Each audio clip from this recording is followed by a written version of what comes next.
Alright, we're going to be applying a waterslide decal to the headstock. What you need is a nice pair of sharp scissors, a bowl of tepid lukewarm water, could be cold,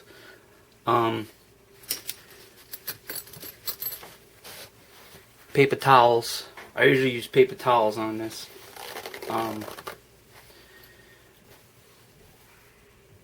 I like the waterslide decal under the look that it's under the lacquer. A lot of people would just put the waterslide sticker on top of this and be done, but you can always see that pronounced edge. So what we're going to do is I'm going to lightly sand this with 1500 grit, the whole face of this headstock. Then I'm going to apply the waterslide to it, and then I'm going to put a bunch of multiple coats of clear lacquer on this, a gloss. Like I say, you don't necessarily have to take that step. If you want, you could just apply the sticker right over the finish that's here, because it's actually nothing wrong with this finish. But you will see the edge of the water slide if you look really close. So what I'm going to do is I'm just going to lightly sand the whole face of the headstock with 1500 grit, and we're going to scuff it up so when I do clear over the top of it, I have a little bit of a mechanical bite here. So I'm not going crazy, just enough to take the sheen off and the shine off. So, and there's going to be 2 points of location here for this water slide. It's going to be right along this bottom edge, and then you're going to have the contour body logo right here, kind of in the middle. Right here, kind of in the middle of the round portion of the headstock.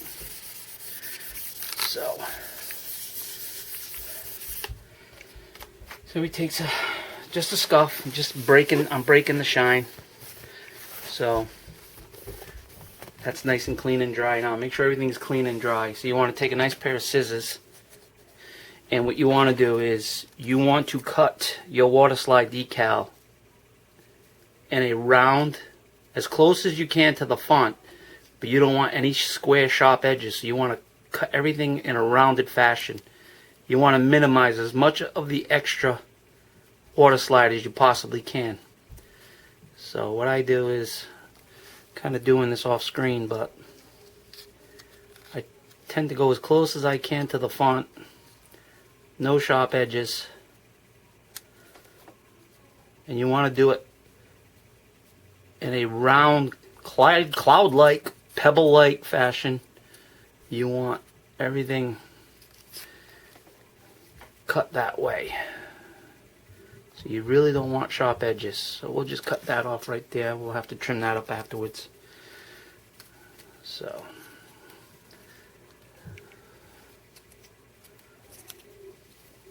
I'm kind of cutting off the screen. I apologize, but I need to see what I'm doing.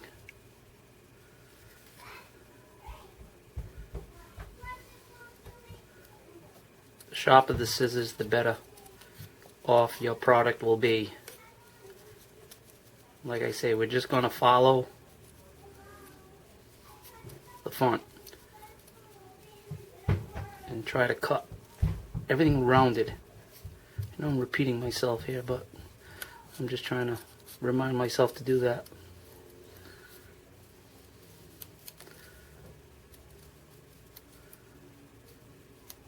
So in the end, you'll have something that kind of looks like this. Nothing square, everything's kind of rounded. I could have went a little closer, but I chose not to. And we'll do the little guy here.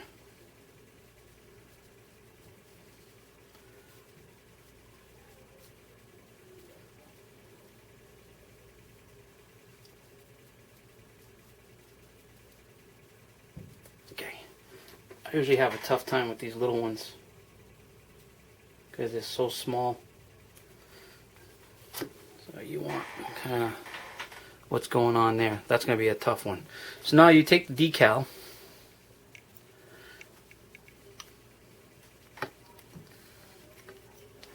and you place it in the water. The end should start curling up just like that. That's what you want. You want that to do that. And just let it set for a little bit. I don't know, 45 seconds to a minute. The problem with these decals, you got to be really careful you don't wrinkle them, because if you wrinkle them, good luck trying to get that out, especially if you already stick it to the headstock.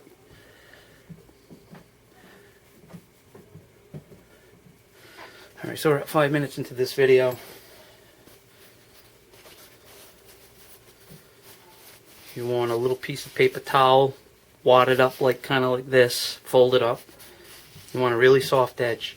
So now I'm going to move this over, get this back into the thing. So you take your finger in the water and you spread some over where you're going to adhere the decal. Don't be shy, use plenty of water. So now the decal is actually starting to straighten itself out a little bit. So pull it out of the water and you kind of set it on the headstock. You got to kind of hold with the finger and you pull out the backing as slow as you possibly can.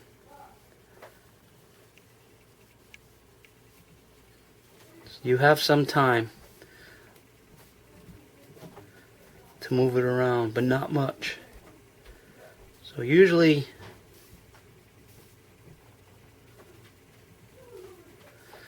I try to get the F right in this little corner right here, and I try to get it close to the edge, kind of like that. So now you take your paper towel and you hold with one finger and you just gently wipe out from the center out, and you try to squeegee out the water beneath. Very gentle. You got to be very gentle because it's really thin and fragile. And you want to make sure there's no wrinkles in it. And you take your time and you just slowly work the bubbles out and the water out from the center to the ends.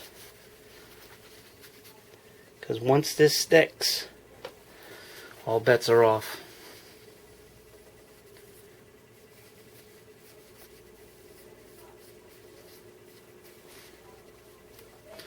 So, there we go. Now we're going to take the contoured body shape, same thing, finger in the water, little blivet. This is the one I usually have a tough time with.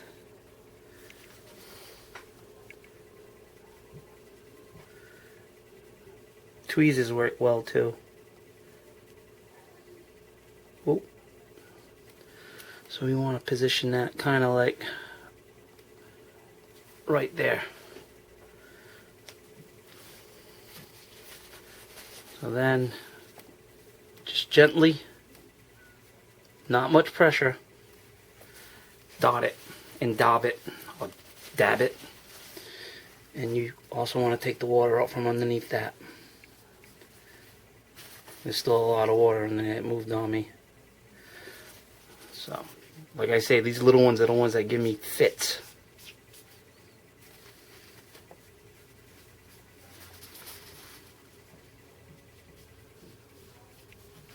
And you just want to work that out.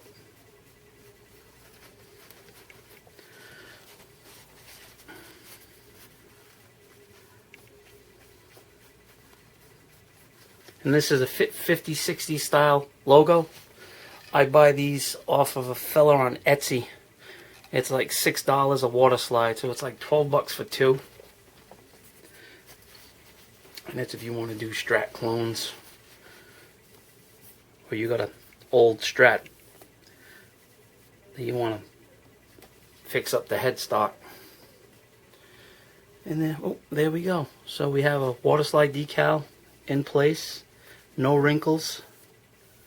Nice and easy. Now I'm going to tape off the rest of this headstock.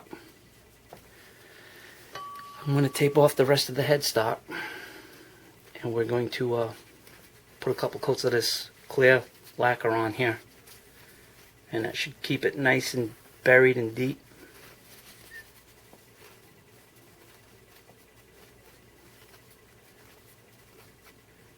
It also protects the logo.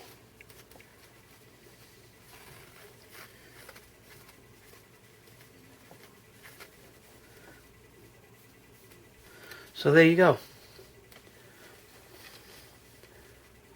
So you can see the edge of the logo. I don't like that. Me personally, I like to have it buried underneath the clear.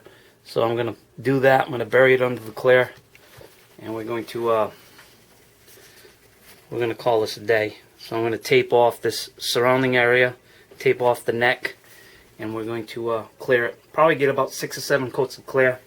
This stuff dries pretty quick, and then I'll wet sand and buff it, and then we'll take a look at it afterwards with the fretboard all done up and all the frets polished. We have a nice finish on all this. I came back with a buffing pad, and I rebuffed the fretboard because there was some, not scratching, but there was some haze from the Scotch-Brite pad touching. So now we have a really nice looking fretboard. There's still little spots right here, but I'm just going to call that a day. So I'm going to bury it in clear, and I'll bring you back, and then it's going to be it for the video. It's already at 11 minutes. God. Alright, I got 7 coats of lacquer on this thing. I'm going to let it set for tonight. It's going to harden up, and then I'm going to take some 2500 grit. As you can see, it's proud there where the label is, where the logo is. And we're going to wet sand that carefully wet sand it, and this strata faker will be done. So what's next would be, we're going to take these, we're going to check to see if they're wax potted, these fleors, and we're going to check to see if they're wax potted. If not, I'm going to wax pot them, and then we're going to try to antique them using a Scotch-Brite pad and some coffee. We're going to try to yellow these up a little bit because on Dave Murray's guitar they are a little aged, to say the least. So we're going to try to age these also to get that look. It's not going to be spot on, a complete, total, exact copy, but it's sort of akin, and it's a tribute to him. Because growing up as a kid, I looked up to Dave Murray. He was probably one of my favorite guitarists, and as you grow older, then your taste in music goes elsewhere. But I still like him. I still like the way he plays, and he was the reason why I got into guitars, to tell you the truth. So this is marked in the 2nd gen Strata copy. We got a waterslide decal on. That's how you do it. Not bad. Just take your time. And you can also make counterfeit Stratocasters. Only kidding. No. But you can do it too. And it's not that hard. And so we're going to let this set for tonight. We're going to wet sand it, buff it out. And then we're done with the neck pretty much. We have just to put the tuners on and the trees. String trees, but that's when the guitar's going to be all strung up. So I actually have somewhere to guide me of where the string trees go and the tuners. So be well, be safe. Thanks for watching. And we will see you on the next one. Peace.